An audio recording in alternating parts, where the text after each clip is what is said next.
இலக்கணம் நம்ம ஏற்கனவே பார்த்தோம். இந்த தொடர் இலக்கணத்துல எழுவாய், பயனிலை, செய்யப்படு பொருள் மூன்றுமே பார்த்தோம். இதுல எழுவாயும் செய்யப்படு பொருளும் பெயர் சொல்லாக அமையும். ஆனால் பயனிலையானது வினை முற்றாக அமையும். ஒரு சொற்றொடரில் செய்யப்படு பொருள் இருக்கணும்ன்ற அவசியம் கிடையாது. ஆனால் கண்டிப்பாக எழுவாயும் பயனிலையும் இருக்க வேண்டும். இப்போ இதனுடைய தொடர்ச்சியாக நம்ம அடுத்து பார்க்க போறது என்ன அப்படின்னா, தோன்றாய் எழுவாய். அப்படின்னா என்ன? வந்தாய், வந்தான் என்பன தோன்றாய் எழுவாய்கள். இப்போ வந்தாய் அப்படின்னு சொல்றப்ப இங்க எழுவாய் நிக்குது. எப்படி நிக்குது அப்படின்னா, மறைந்து பொருளை உணர்த்துகின்றது. எழுவாய் வெளிப்படையாக தோன்றாமல் மறைந்து நின்று பொருளை உணர்த்துகின்றது. நீ வந்தாய், அவன் வந்தான் என்று நீ, அவன் என்ற பெயர் சொற்களானது மறைந்து நின்று இந்த எழுவாய்கள் பொருளை உணர்த்துவதால் இவற்றை நாம் தோன்றா எழுவாய் அப்படின்னு சொல்றோம். அடுத்து பயனிலை. பயனிலை 3 வகைப்படும். என்னென்ன பயனிலைகள் அப்படின்னு சொன்னா, முதல்ல பெயர் பயனிலை, வினை பயனிலை,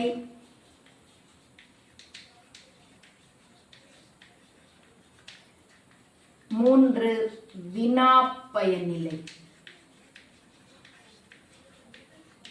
ஒரு தொடரானது பெயரை பயனிலையாக கொண்டு முடிவது பெயர் பயனிலை எனப்படும். வந்தவன் கண்ணன் என்பதில் கண்ணன் என்ற பெயர் பயனிலையாக வந்திருப்பதால் இது பெயர் பயனிலை என்று அழைக்கப்படுகின்றது. அடுத்து வினை பயனிலை. கண்ணன் வந்தான், வந்தான் என்ற வினை சொல்லாகிய வினை முற்று பயனிலையாக வந்திருப்பதால் இது வினை பயனிலை என்று அழைக்கப்படுகின்றது.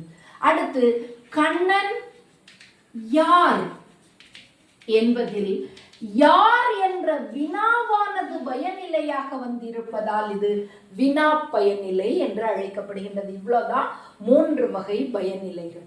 இப்போ ஒரு சொற்றொடர்ல பயனிலை, எழுவாய், செய்யப்படு பொருள் ஆகிய 3ம் முறைப்படி இப்படிதான் அமையணும் கிடையாது. எவற்றை எங்கு மாற்றி போட்டாலும் சொற்றொடருடைய பொருளானது மாறுபடாது.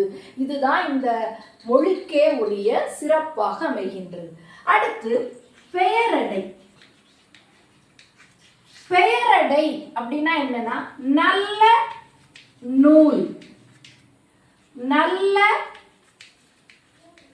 மாணவன். இங்கே மாணவன் என்பது பெயர் சொல், நூல் என்பது பெயர் சொல். இந்த நூல் என்ற பெயர் சொல்லும் மாணவன் என்ற பெயர் சொல்லும் நல்ல என்ற அடைமொழியை பெற்று வந்திருப்பதால் இது பெயரடை என்று அழைக்கப்படுகின்றது. பெயர் சொல் அடைமொழியை ஏற்று வருவது பெயரடை என்று அழைக்கப்படுகின்றது. அடுத்து வினையடை.